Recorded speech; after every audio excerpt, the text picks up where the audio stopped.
So I know that it's ingrained in my style of coaching. Every time that you're going to be with me, it's never just going to be basketball. In my last season at EULA, I was the head coach there for the girls program. My assistant coach and I, Coach Bo, decided on making a commitment to connections. And so we deemed them our daily connections, and that's how we started practice every day. And we had a talented group, but I knew that talent alone was not going to get us to where we were trying to go. And it was going to be the attention to detail, but it was also going to be those moments of connection, especially when times get hard. And not only is it connection individually, but it's connection collectively. Because when you're on a team, like I also have to know the innerness of who I'm next to. Because when I know a little bit more about who you are and what drives you and what motivates you, or sometimes what holds you back, like what's your fear, I can then be that supporting teammate. I can be that supporting coach.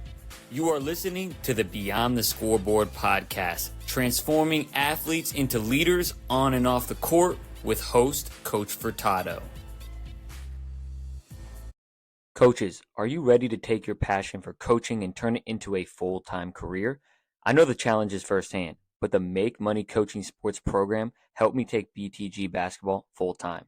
If you're tired of juggling coaching part-time and want to fully focus on doing what you love, this business accelerator will give you the tools and support to make it happen. Hit the link in the show notes below to learn more and start living your dream. Hello, everyone, and welcome back to another episode of the Beyond the Scoreboard podcast. Today, we are in for a treat as our guest of the day is Sherrie Session. She is the founder and director of Forward Movement. Sherrie, welcome to the show. Thank you so much for having me. Happy to be here.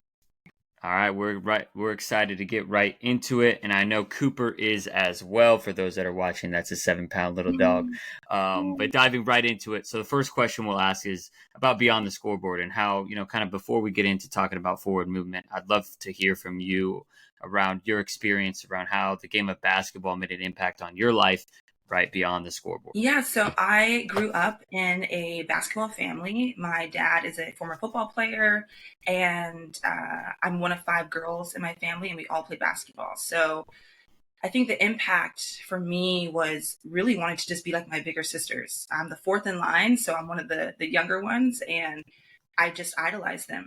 I was at all their games. I would go to their practices, and I just really fell in love with the game. And my dad, had an opportunity to kind of move us into a space where the basketball was more competitive and I could challenge myself and be with other girls who were playing a much more aggressive style.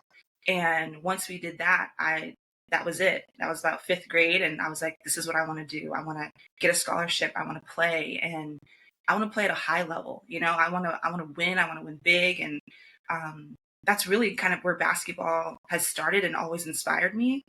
And, to go beyond the scoreboard, I think through all of my experiences of now playing in college, coaching in college, playing overseas, it's really helped shape my self-identity and allowed me to understand how many skills I've learned over the 25 plus years of playing and coaching that are so transferable to everyday life.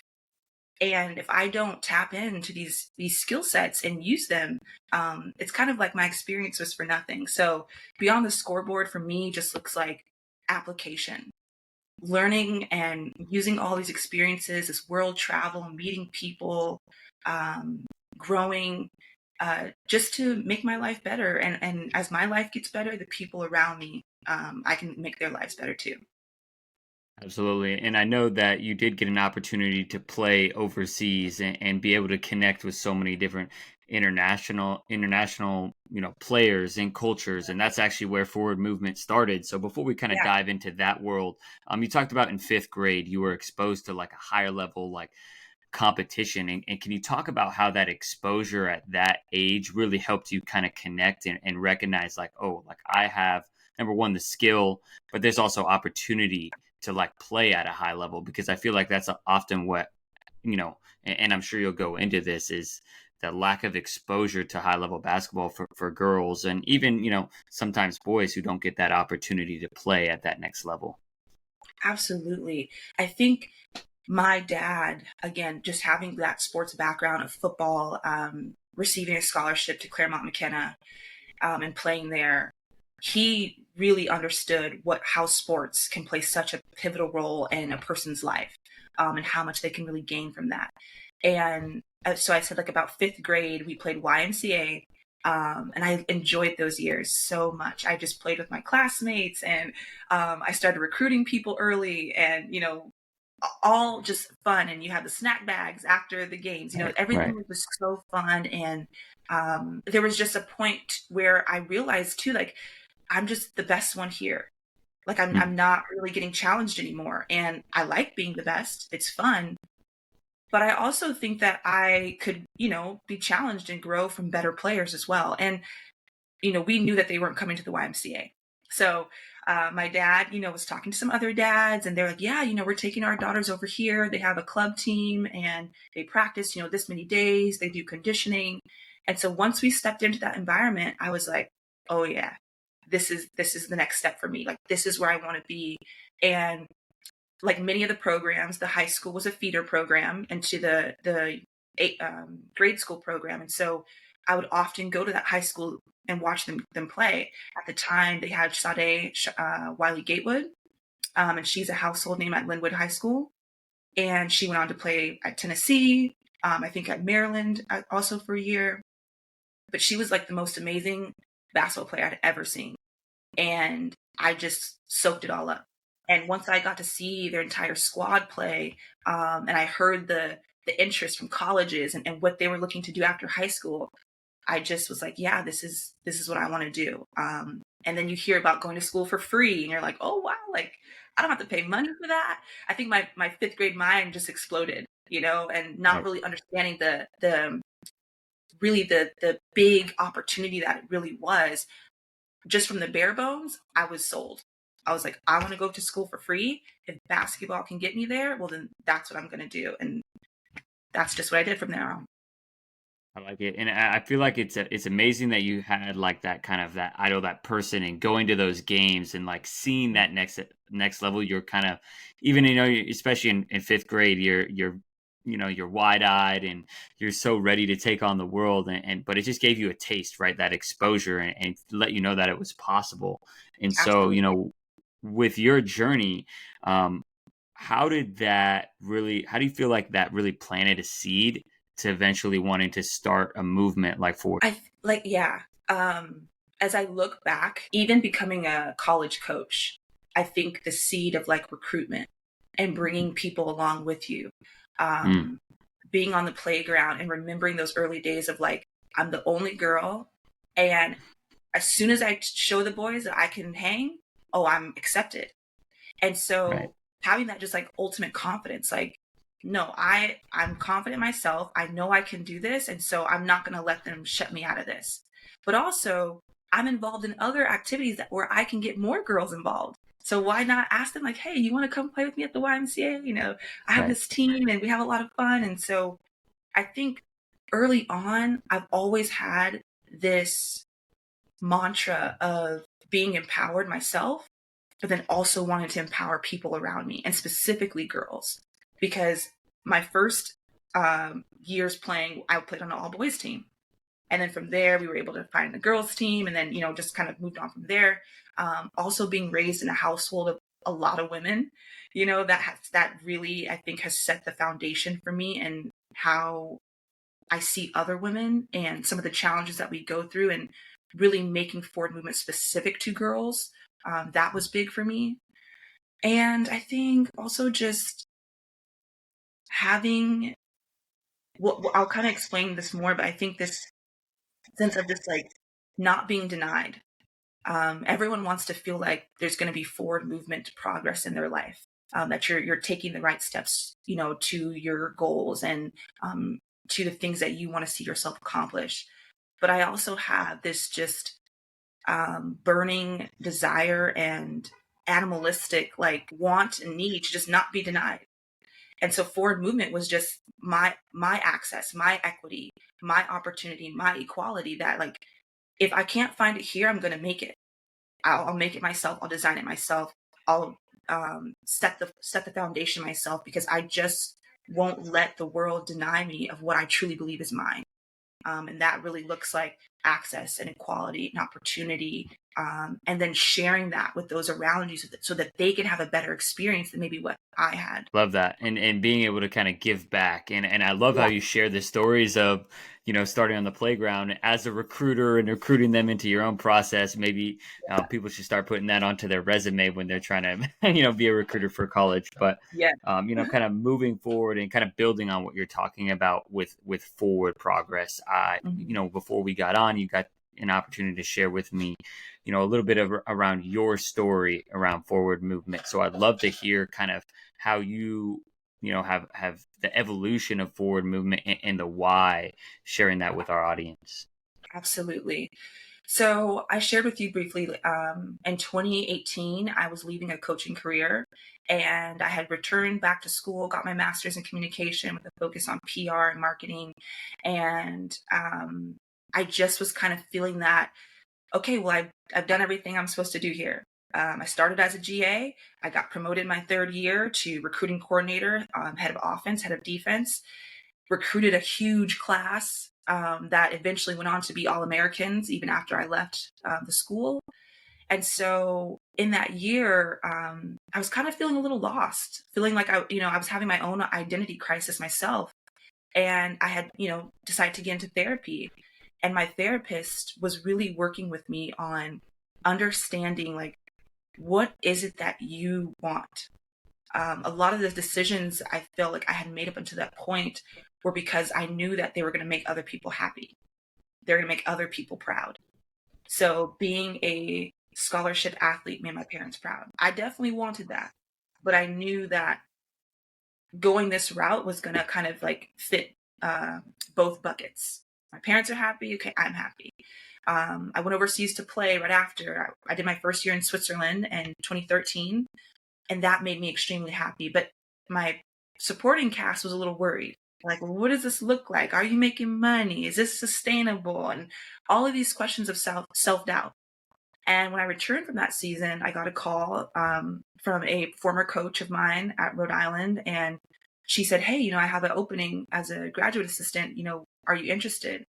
And so I hadn't heard back from overseas yet. I still was waiting, and I took the opportunity to get my master's and to go into coaching, because in my mind I thought eventually, that's something I want to do. But going up into my third season, and like I said, accomplishing pretty much everything I set out to do there, I was feeling very stuck, feeling very unhappy, feeling like, again, I was doing things to make other people proud and happy of just existing, Sherrie just existing. So did a lot of heavy work of unraveling, working through some traumas. And that is really where forward movement was built. It started with discovering Sherrie again, myself, my brand, my self-worth, and wanting to push that forward. And the first step for me was returning to my greatest love, which is playing.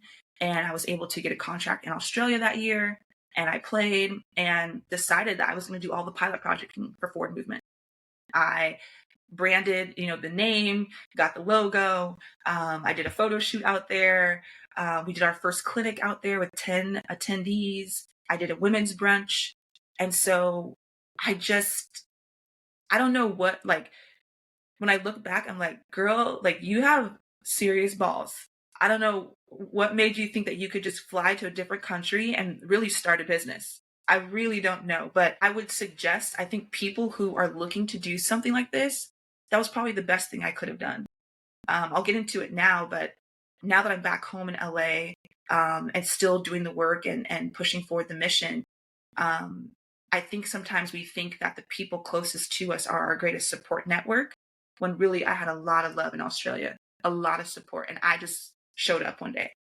So doing that work and realizing like what it is I really wanted to do and pursue and just going for it, even in a different country, it really paid huge dividends. And now that I'm back home where people know me and like, oh, okay, Sherrie's home, and she's always played basketball and she's doing this great work for girls in basketball. Sometimes I'm like, where's the love? Where's the support? So it's an interesting journey for sure, but really really happy about that 2018, 2019 Sherrie who just decided to pop up in Australia and start a business while she was playing again. No, that's amazing. It's amazing to start a business in another country. And, the business not mind of me is like, what permits did you need and all that good stuff when you were over there? Because I'm sure it wasn't as smooth as let's go to a park and like, let's get a few people and let's get rolling. So, that hats off to you for the courage for that. And then it just sounds like forward movement is at the core. It's like the principle, and it was kind of birthed from your kind of being stuck with it, with identity and your kind of Yeah, challenges. And can you talk about now how with the girls that you get an opportunity to work with and sharing your story, and how does like sharing your story help make connections for them about how to get unstuck and how to find their personal brand? absolutely. I also knew that forward movement was going to be a way to create access and opportunity. Hmm. In the world of AAU, either you're playing on the top team or you're not. Like there's really no middle ground. And I remember playing with other girls who I was great friends with who were kind of in that middle ground. And when we were done, because they didn't get the looks they wanted or they didn't get the school they wanted, they just stopped playing. And so I never want that to be a girl's story who just has a love and passion for sports, for basketball, for movement, just staying physically healthy. Like I don't want that to be your end because you didn't get the ultimate outcome, that everyone else maybe was getting. So sticking to the branding piece and really knowing who you are and why you're doing what you're doing is what really felt like I was setting myself apart from any other camp I'd ever gone to, any other invitational I'd ever gone to, tournament I've ever been to. I mean, we never had people talk to us about like know yourself, right? Knowing yourself can help you make some of the best decisions for yourself. But it's when you're not connected to who you are, like that's when you start to make decisions for other people, right? For what's cool, what's trending. And so I wanted to be able to reach any athlete, whether she was the top of her class or just doing this because it was fun. And it's an activity that looks great on her resume. It's building healthy habits, good skill sets. Any athlete can really gain from forward movement in any capacity. So that to me was like my number one focus. I wanted to make sure that I could connect and relate to all athletes across the board, but specifically girls, given that, I have an experience in sports that many other girls will also have experiences with. And at the time in 2018, like, we're still seeing that big disparity in opportunities. Our camps are not the same as the boys, our combines, our tournaments, the marketing behind our tournaments, right? And making sure that coaches know and can get access to, this talent. Like it's just never been the same. And I wanted to create something where I said, okay, it doesn't really matter if it's the same. As long as you know who you are, you can achieve any goal that you want. And you can either make it or you can find it. But I don't want to have to keep living in this narrative of we don't get the same opportunity as them, so our life doesn't end up the way we want it. 100%. And I think that's really powerful in, helping players find their why. And the other day I actually I just asked a question because I've been doing, this work since like I was 19 years old. I'm talking like kind of this self work. So like I've, I guess quote unquote, I've a little higher level. So I asked them the other day, I was like, do y'all know what self-awareness is? And I was actually very surprised. There's a group of boys and girls that, besides them saying being aware of self, like they didn't really understand. Like even I started asking some questions. I'm like, interesting. Like you don't really know yourself quite yet. And that's an opportunity for, different programs to actually help them figure out who they are. I mean, I think so. I named it BTG Basketball Beyond the Game to help athletes be successful beyond the game, because at the end of the day, like me and you both know, most athletes, right, won't play collegiately, especially professionally. So how can we really make sports that experience? So I'm curious for you, because I would love to learn for myself, and I'm sure the coaches and parents that are listening. How do you help those athletes that you work with really discover who they are? So I know that it's ingrained in my style of coaching. Every time that you're going to be with me, uh, it's never just going to be basketball. In my last season at EULA, I was the head coach there for the girls program. My assistant coach and I, Coach Bo, decided on making a commitment to connections. And so we deemed them our daily connections, and that's how we started practice every day. And we had a talented group, but I knew that talent alone was not going to get us to where we were trying to go. And it was going to be the attention to detail, but it was also going to be those moments of connection, especially when times get hard. And not only is it connection individually, but it's connection collectively. Because when you're on a team, like I also have to know the innerness of who I'm next to. Because when I know a little bit more about who you are and what drives you and what motivates you, or um, sometimes what holds you back, like what's your fear, I can then be that supporting teammate. I can be that supporting coach. I can be that supporting, um, cast around you, especially when you're starting to lose some of that self doubt and that self identity and who you are. And so my coaching style is a lot of getting to know my players through different tactics of connections and team building and bonding, and really just spending time with them, whether we're doing like a team lunch or I'm holding individual meetings. And really, the best way that I found that I connect is to be as transparent as possible. I don't, hold anything back as far as, obviously keeping it appropriate and age, like what they can, comprehend. Um, but I try to tell my story as much as possible. I try to tell them that I was in their shoes. I try to tell them that Coach Sherrie made a lot of mistakes and did things wrong, or, would do them differently, but you are still amazing and you're still worth every bit of this process and your goals and what you want to accomplish. And if you can see the human in me, then I can see the human in you. And we can keep working and we can keep growing and we can keep figuring out what's holding us back from being our best self. And at times, why we don't show up as our authentic self. And I think a lot of times it's just fear. It's fear of being exposed. It's fear of not being accepted. It's fear of being not cool, you know? So I try not to be too cool, right, in front of them. I try to be, again, just myself and share bits and pieces of my story of why we're doing what we're doing.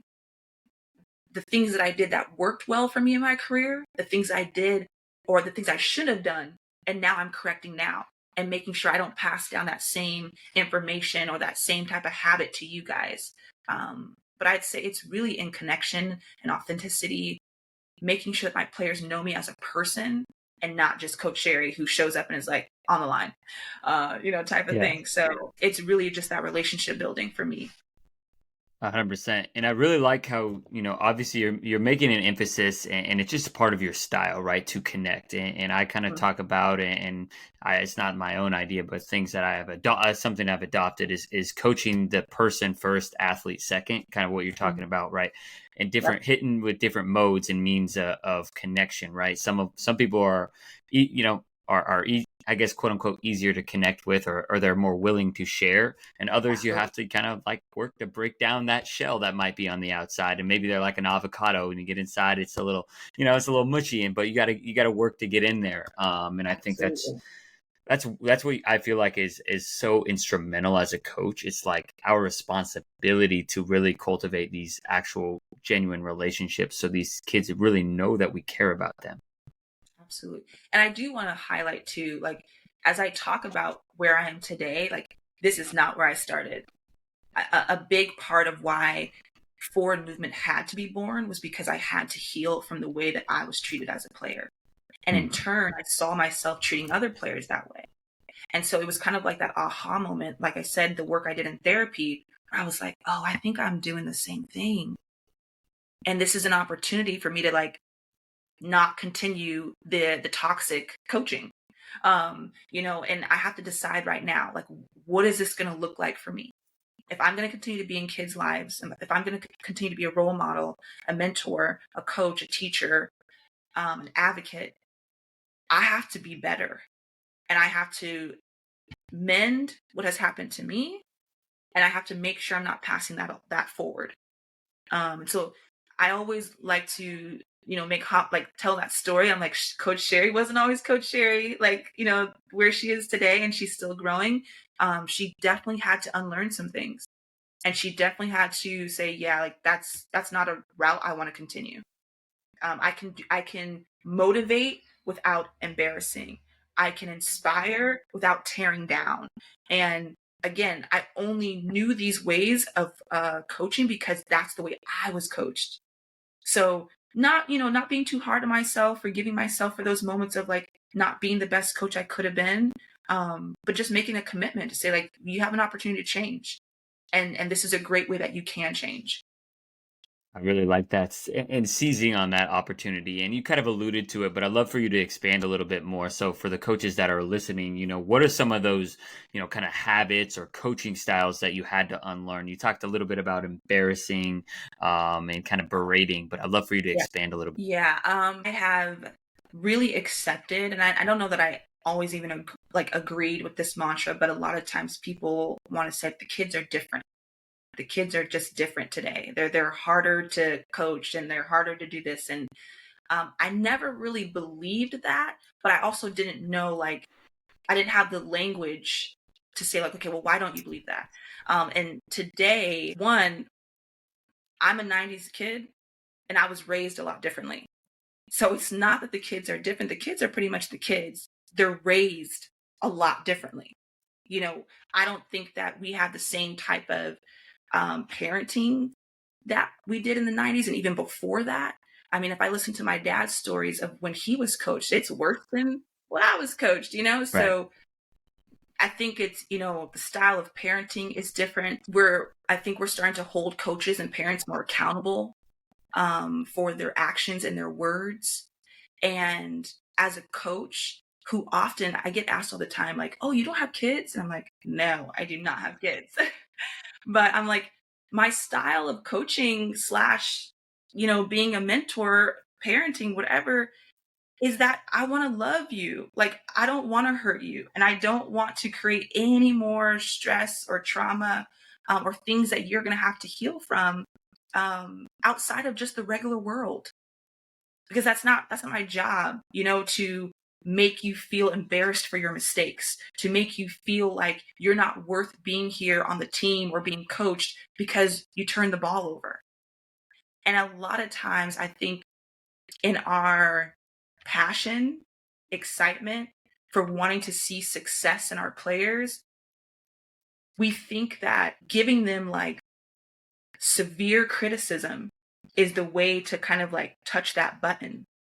But I do a lot of work with my sports psychologist who's with Forward Movement, and I'm very clear on like, no, that button turns into emotional setbacks and shutdowns and not wanting to try and like going into a shell, right? Being severely nervous and anxious of doing anything, trying anything.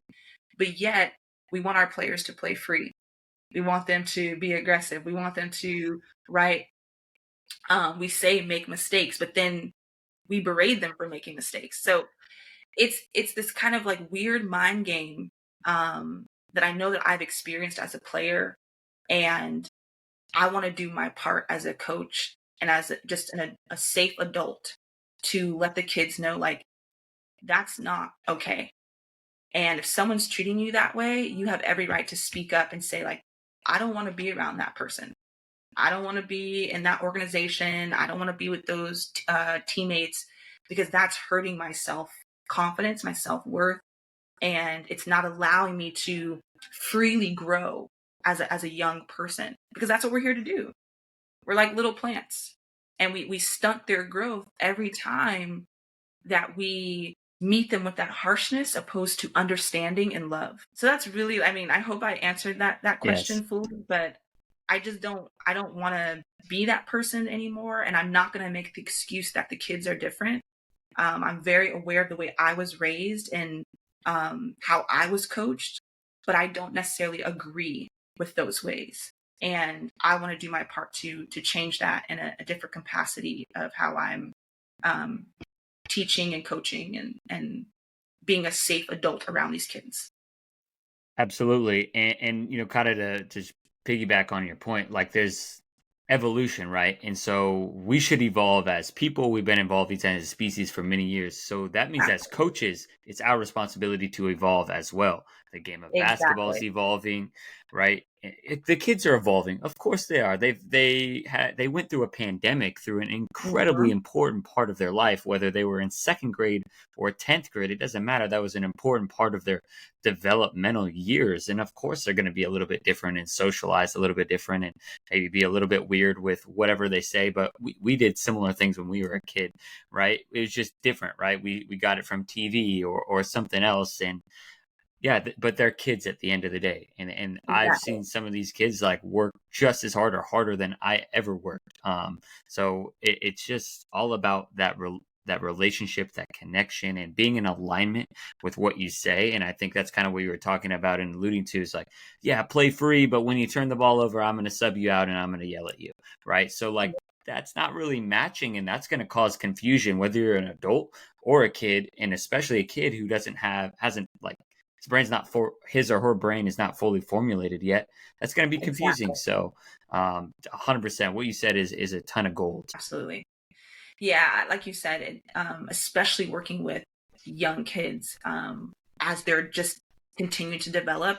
That's why youth coaches are so important, and we hear it all the time, right? And I think that organizations are trying to do more of an effort to train more youth coaches and give them more access to tools, but we really are playing such an important role that we have to do better. Like we just have to do better. If the kids are different, we have to be different. Like you said, like it goes hand in hand. I can't just point the finger, but then I'm not also doing the work to understand, right? Like if we're living in a world of technology, which is beautiful, um, they have so many opportunities to watch and absorb, right? This skill set and to soak it up and to learn and to work on the craft. We didn't have all that. Like I didn't have all these clips that I could just Google and be like, okay, I'm gonna work on that today.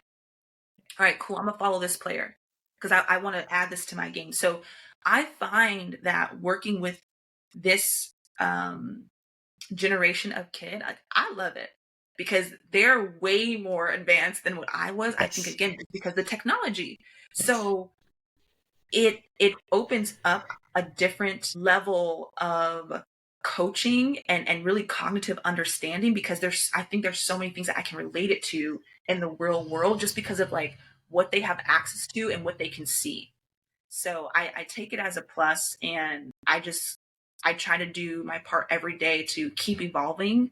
100%. And as we kind of enter the fourth quarter of our podcast, I'd love for you to share kind of your vision of how forward movement is going to be a part of this, the future and the vision of youth sports, and just where do you think the youth sports world, especially the youth basketball world, is heading, and how can we be positive role models, myself, BTG, and all the listeners. Absolutely. I want to go back to safety. We are seeing that when kids are in safe environments and given the freedom to learn and make mistakes, they really thrive. And we could say that even for adults. Like we all know what toxic work environments look like, and we all know what positive, but also challenging, fun, exciting work environments look like. And we know what type of people we become in those positive environments. So for me, forward movement is that space. I want to do my part to create that safe space where girls specifically can continue to grow through the vehicle of sport, but really understanding themselves and the world around them.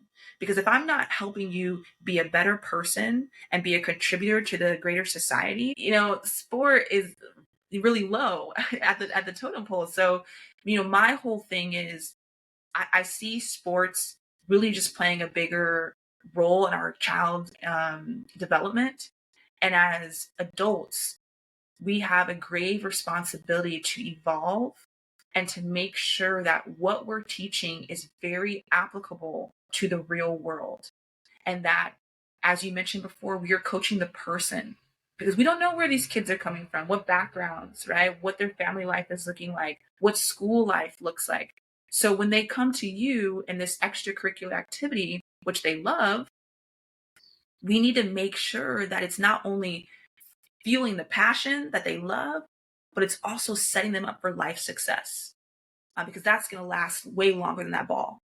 And making sure that we're nurturing happy, healthy, safe adults for the future, is what's going to make our world better. And that's what I'm most excited about. I love it. And that's like a perfect encapsulation of what the purpose of this podcast is. And you summed it up so perfectly.